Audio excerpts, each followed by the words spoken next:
अभी कुछ दिन पहले मैंने एक पोल डाला था इंस्टाग्राम पे, ये पूछने के लिए कि कौन-कौन से कॉमन क्वेश्चंस हैं। तो मैंने इस वीडियो में सारे क्वेश्चंस का आंसर किया है और वीडियो के एंड तक तुम्हें साइकोलॉजी करियर के बारे में ए टू जेड हर एक चीज समझ आ जाएगी। तो शुरू करते हैं। हिमसा पूछ रहे हैं which career path in psychology is best. अब वो तो यार वीडियो के खत्म होने तक तुम्हें समझ आ जाएगा, पर मैं एक जनरल पाथ में बता देता हूँ। सबसे पहले तो बीए में एनरोल कर लो अपने आप को, बीए या फिर बीएससी में।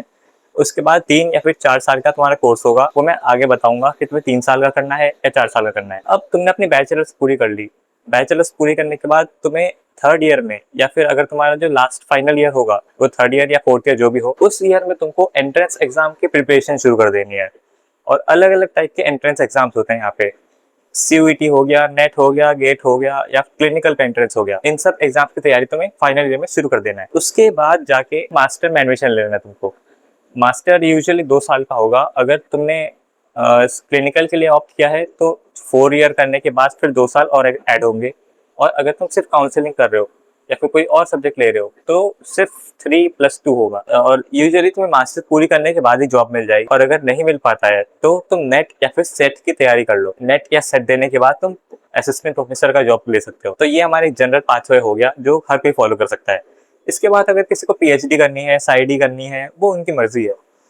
तो पर यहाँ तक मास्टर तक तो सबको करना ही पड़ेगा। सनशाइन पूछ रहे हैं I am confused weather should I pursue psychology और नॉट। सनशाइन जी, क्यों कंफ्यूज्ड है आप? अगर तुम्हें इसमें इंटरेस्ट है तो ले लो, अगर तुम्हें इंटरेस्ट नहीं है तो मत लो। As simple as that.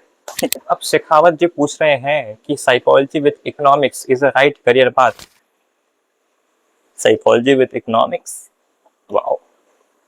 देखो शेखावत, यहाँ साइकोलॉजी में सिर्फ साइकोलॉजी ही मेनली काम आती है और तुम उसके साथ अगर कोई और सब्जेक्ट ऐड कर रहे हो तो वो मतलब मेजर इतना वो नहीं, उस पर इम्पैक्ट नहीं डालेगा। तुम साइकोलॉजी इकोनॉमिक्स के साथ कर लो, मैथ्स के साथ कर लो, किसी के साथ भी कर लो, पर जब तुम मास्टर्स में जाओगे, तुम एंट्रेंस एग्जाम देने जाओगे तो उसमें सिर्फ साइकोलॉजी पूछी जाएगी। अगला सवाल यूवी पूछ रहे हैं कि ब्रो डिफरेंस क्या है BSc, BA, BA psychology honours and applied psychology में।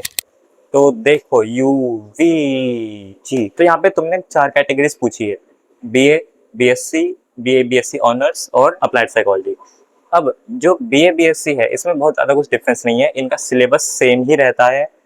तुम बीए लो या बीएससी लो, डजेंट मैटर, तुम किसी से भी कर सकते हो, तुम्हें सेम ही पास मिलेगा दोनों में।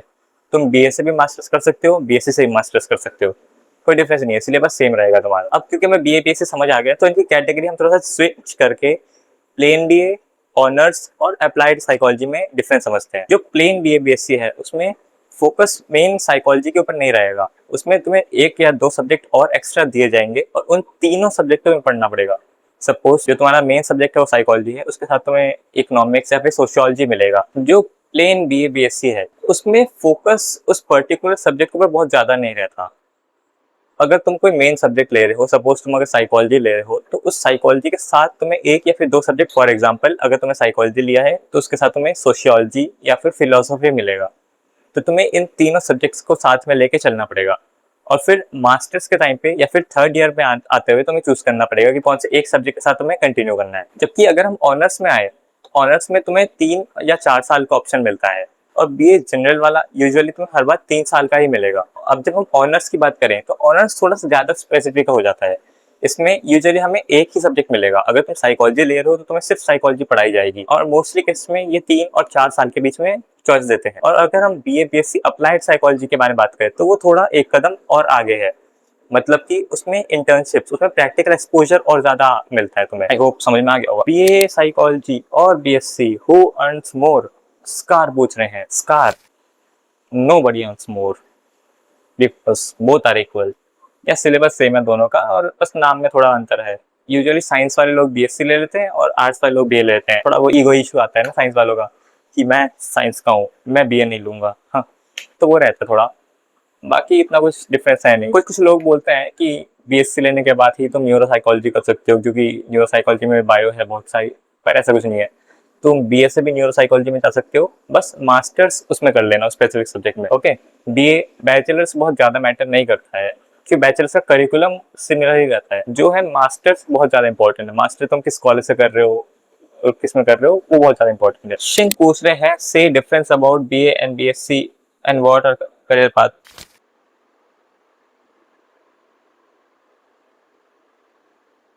अजियो पूछ रहे हैं can BA be done from any college. As a said BA का बहुत ज्यादा इम्पैक्ट नहीं पड़ता है तुम किस कॉलेज से कर रहे हो, पर ट्राई करना एटलीस्ट वो ऑनर्स ही हो और 4 साल का रहेगा तो बहुत अच्छा रहेगा, क्योंकि 4 साल करने के बाद तुम्हें क्लिनिकल का पाथवे खुल जाएगा। पर अगर तुम्हें क्लिनिकल में इंटरेस्ट नहीं है या फिर रिसर्च में इंटरेस्ट नहीं है तो तुम 3 साल का करने के बाद मास्टर्स कर सकते हो, कोई इशू नहीं है। What should I do after my BA in psychology, I want to become counsellor, is there an exam. Counselling psychology में जाने के लिए तुम अपनी बीए बीएससी पूरी कर लेना पहले। बीए बीएससी पूरी करने के बाद तुम्हें मास्टर्स में जाना है।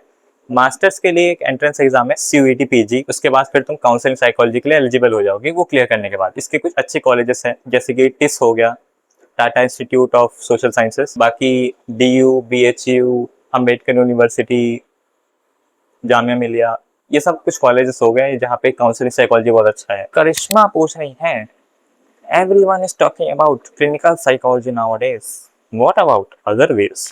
Yeah, you have other ways too। अब मैं सारे other ways तो नहीं बता सकता of course, इसीलिए मैंने एक बुक बनाई है जिसमें मैंने 54 अलग अलग तरह के साइकोलॉजी करियर्स को डिस्क्राइब किया है। तो मैं तुम्हें 4 ऑप्शन बता देता हूँ जो तुम अगर क्लिनिकल ना करना चाहो तो उसकी जगह कर सकते हो।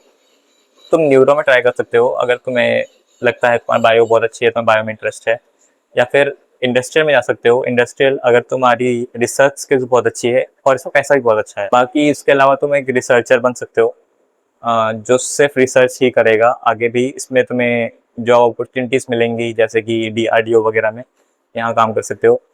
और अगर इन तीनों में कुछ नहीं करना तो तुम एक लेक्चरर बन सकते हो, प्रोफेसर बन सकते हो। ये कुछ मेन ऑप्शन है जो तुम चूज कर सकते हो। हरान कुछ पूछ रहे हैं कैरियर ऑप्शंस अच्छा, करियर या career options after BSc clinical psychology. देखो, सिर्फ बीएससी करने के बाद तो कोई ऑप्शन नहीं है ऑनेस्टली। अगर मैं बताऊं तो तुम्हें एमएससी तो करना ही पड़ेगा। सिर्फ बीएससी करने के बाद तो फिर सिर्फ एसोसिएट ही मिलेगा, एसोसिएट क्लिनिकल साइकोलॉजिस्ट। वो मतलब ठीक है, अगर तुम्हें सिर्फ डायरेक्ट वर्क शुरू कर देना है तो तुम कर सकते हो, या फिर एक रिसर्चर की फील्ड में जा सकते हो। पर अगर प्रॉपर एस्टैब्लिश होना है एज अ क्लिनिकल साइकोलॉजिस्ट या किसी और फील्ड में भी जाना है तो तुम्हें मास्टर्स करना ही पड़ेगा। और क्लिनिकल करने का एक फ़ायदा ये है कि क्लिनिकल एक अम्ब्रेला स्कोप है और उसके अंदर में बहुत सारे आ जाते हैं। अगर तुमने क्लिनिकल किया है तो तुम्हें एज अ रिसर्चर भी प्रायोरिटी मिलेगी, एज अ लेक्चरर भी प्रायोरिटी मिलेगी, एज ए न्यूरो साइकोलॉजिस्ट भी तुम काम कर सकते हो, फॉरेंसिक साइकोलॉजिस्ट भी काम कर सकते हो। तो अगर तुमने क्लिनिकल कर लिया है तो तुम बहुत सारे एरियाज खोल सकते हो क्लिनिकल इन मास्टर्स। याशिका पूछ रहे हैं कि how can I find a psychology internship. Psychology internships जो है वो बहुत अलग अलग डोमेन्स प्रोवाइड करते हैं, जैसे कि एनजीओ हो गए, हॉस्पिटल सेटिंग हो गया, क्लिनिकल सेटिंग हो गया, एचआर सेटिंग, इंडस्ट्रियल सेटिंग जिसे बोलते हैं। ये कुछ 3-4 ऑप्शंस हो गए। तुम्हें इनको पर्सनली जाकर कॉन्टैक्ट करना पड़ेगा। तो अगर जैसे कोई क्लिनिक है तो मैं वहाँ पे जाकर बात करना पड़ेगा, उनसे पूछना पड़ेगा कि वो इंटर्नशिप प्रोवाइड करते हैं, क्या क्या है उनके इंटर्नशिप ट्रेनिंग के अंदर, क्या क्या प्रोवाइडेड है। तो यहाँ ये सब तुम्हें उनसे डायरेक्ट ही कॉन्टैक्ट करना पड़ेगा। इसके अलावा आई होप तुम्हारा कॉलेज एलओआर दे देता होगा, तो वो एलओआर ले लेना, वो काफ़ी काम आएगा, वो थोड़ा ईजी कर देगा चीज़ों को। एलओआर मतलब लेटर ऑफ रिकमेंडेशन। अगर तुम अभी शुरू ही कर रहे हो तो तुम एनजीओ से शुरू कर सकते हो।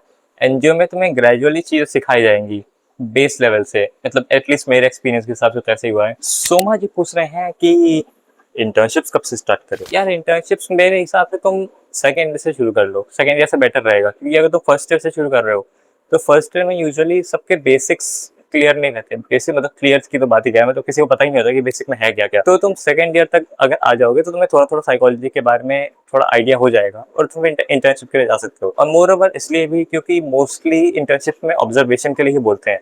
तो अगर तुम फर्स्ट ईयर में ही चलेगा और उन्होंने तुम्हें ऑब्जर्व करने के लिए पकड़ा दिया तो तुम्हें पता ही नहीं होगा कि एग्जैक्टली ऑब्जर्व करना क्या है।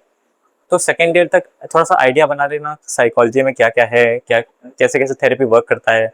तो इससे तुम्हारे लिए थोड़ा इजी रहेगा कि जब तुम सेकेंड ईयर में जाओगे तो ऑब्जर्व करने के लिए जब वो बोलेंगे तो तुम्हें पता होगा कि ऑब्जर्व करना क्या है। I want to do masters in psychology but I come from a non psychology background, is it possible. Yes, it's possible, except कि तुम क्लिनिकल साइकोलॉजी करना चाहते हो वो पॉसिबल नहीं है, क्योंकि उसकी गाइडलाइंस में लिखा गया है कि तुम्हें 3 या फिर 4 साल बीएससी करनी ही पड़ेगी, उसके बाद तुम क्लिनिकल के लिए मास्टर्स के लिए जा सकते हो। पर क्लिनिकल के अलावा तुम बाकी जितने भी फील्ड्स हैं सब में मास्टर्स के लिए अप्लाई कर सकते हो। तुम बस सीवीटी का एग्जाम दे देना, उसके बाद वो क्लियर करके तुम एडमिशन ले जाना, कोई इशू नहीं होगा। गुरनूर पूछ रहे हैं मास्टर्स फ्रॉम इंडिया और आउट ऑफ इंडिया। तो गुरनूर यार देखो, अगर तुम्हारा प्लान है इंडिया में ही काम करने का तो तुम इंडिया से कर लो, अगर तुम्हारा प्लान है इंडिया के बाहर काम करने का तो तुम इंडिया के बाहर से कर लो, एज सिंपल एज दैट। क्योंकि अगर तुम इंडिया में डिग्री करते हो तो काफ़ी बार वो बाहर नहीं वर्क करता है, और वाइस वर्सा, बाहर की डिग्री इंडिया में नहीं काम करती है, स्पेशली फॉर क्लिनिकल साइकोलॉजिस्ट। अगर तुम आरसीआई की डिग्री करते हो अभी क्लिनिकल साइकोलॉजिस्ट की, तो बाहर काउंट नहीं होगी, और बाहर से कोई डिग्री करके आते हो क्लिनिकल साइकोलॉजिस्ट वाली तो वो इंडिया में काउंट नहीं हो। तो तुम इंडिया में अगर प्रैक्टिस करना चाहते हो तो तुम इंडिया में कर लेना, बाहर करना चाहो तो बाहर कर लेना, अब तो हिमांशी ने बोला है neuropsychology. Okay, all the best. Tarini पूछ रही है if I do BS applied psych then can I do MSc in neuropsychology also, career path and salary. Okay, तो हम न्यूरोसाइकोलॉजी को थोड़ा सा इन डेप्थ समझ लेते हैं, क्योंकि बहुत सारे लोग पूछ रहे हैं न्यूरोसाइकोलॉजी के बारे में, और इसके लिए हम यूज करेंगे मेरी ई बुक।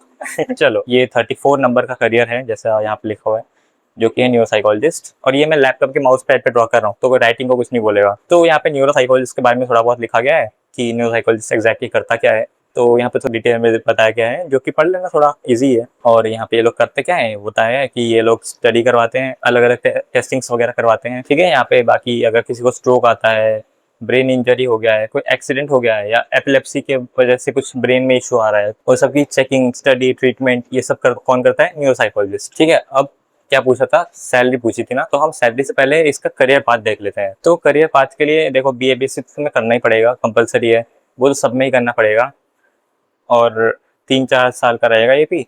इसके बाद न्यूरोसाइकोलॉजिस्ट बनने के 2 तरीके हैं, या पहला तरीका जो है वो है क्लिनिकल साइकोलॉजी के थ्रू, कि तुम MMSc कर लो क्लिनिकल साइकोलॉजी में, और फिर क्लिनिकल साइकोलॉजिस्ट बनने के बाद तुम एज ए न्यूरोसाइकोलॉजिस्ट काम करो। दूसरा ऑप्शन है कि तुम MSc कर लो, MSc न्यूरो में बन जाए यार, कैसा बनता है, न्यूरो साइकोलॉजी में तुम MSc कर लो, और इसके लिए बहुत अच्छा कॉलेज रहेगा NFSU इंडिया का one of the best college है जो न्यूरो साइकोलॉजी प्रोवाइड करते हैं। उसके बाद हम इसकी सैलरी रेंज समझ लेते हैं, तो घुसते ही तुम्हें 60 to 90K तक मिल जाएगा, विच इज वेरी नाइस। मतलब एंट्री करते ही एंट्री लेवल के हिसाब से तो बहुत बढ़िया है, ठीक है। थोड़ा बहुत एक्सपीरियंस करते करते तुम्हारी सैलरी बढ़ती रहेगी, थोड़ा एक्सपीरियंस गेन करके फिर 2.5 लाख से 5 लाख, ये मंथली है, ठीक है, मंथली दे रखा है मैंने। और इसके यहाँ पे थोड़ा बहुत डिफरेंस भी है कि न्यूरोसाइकोलॉजिस्ट, क्लिनिकल साइकोलॉजिस्ट और न्यूरोलॉजिस्ट करता क्या है, और ये तीनों अलग अलग कैसे हैं। वीडियो को पॉज करके ये भी पढ़ लेना, तुम्हारे लिए थोड़ा इजी रहेगा। अब मैं बता दूं क्या क्या डिटेल्स है इसमें तुम्हें करियर प्रोग्रेशन मिल जाएगा कि क्या क्या अलग अलग पाथ्स है इस न्यूरोसाइकोलॉजी के अंदर, प्रोज एंड कॉन्स क्या है, AI का इम्पैक्ट पड़ेगा नहीं पड़ेगा, क्या पड़ेगा, वो सब है, क्या क्या लोगों को लगता है और एक्चुअली में क्या है इस फील्ड में, ठीक है, और कौन से लोग हैं जो इस फील्ड में अच्छा कर सकते हैं। और एक छोटा सा टेस्ट जैसा है कि क्या तुम इन चीज़ों को पास करते हो, अगर तुम करते हो तो तुम एक न्यूरोसाइकोलॉजिस्ट बन सकते हो, ठीक है। और बाकी यहाँ पे कुछ कुछ ऑर्गेनाइजेशन है जो न्यूरोसाइकोलॉजिस्ट को हायर करते हैं, ठीक है, अलग अलग ऑर्गेनाइजेशन देते हैं, और आगे बहुत कुछ दे रखा है डिटेल में। तो इतने ही डिटेल हर एक 54 करियर ऑप्शंस के बारे में बताया गया है। और अगर तुम्हें इस ई बुक को लेना हो तो इसका लिंक डिस्क्रिप्शन में दिया गया है, जो कि तुम्हें सिर्फ 60 रुपीज़ में मिल जाएगा, जो कि मुझे लगता है बढ़ा देना चाहिए। 60 तो बहुत कम है। जितनी वैल्यू प्रोवाइड की जा रही है उस हिसाब से तो 60 काफ़ी कम है। देखते हैं, बढ़ा देंगे अगले महीने प्रोबेबली। सो या, तो आई गेस अभी तक सारे डाउट्स क्लियर हो गए होंगे। अगर कुछ और डाउट रह रहा हो तो वो बता देना मेरे को कमेंट सेक्शन में।